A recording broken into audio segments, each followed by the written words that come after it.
Hello, good afternoon. So meron namang isang question galing sa isang cadet at ang question niya is paano mag-interpolate. Okay, interpolation, no? Gayahin nyo kung paano ko siya isinulat lahat.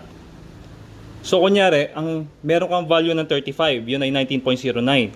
May value ka rin ng 40, yun ay 19.23. Pero wala kang value ng 36.20, kaya blanco pa to.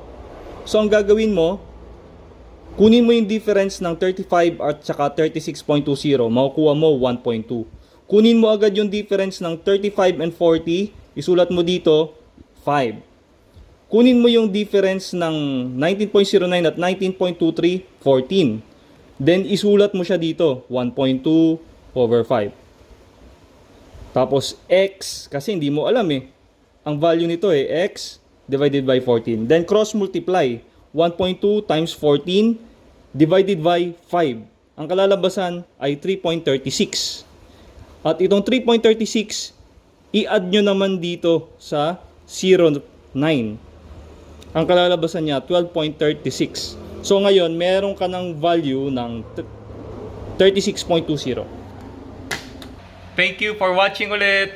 Please comment, like, and subscribe.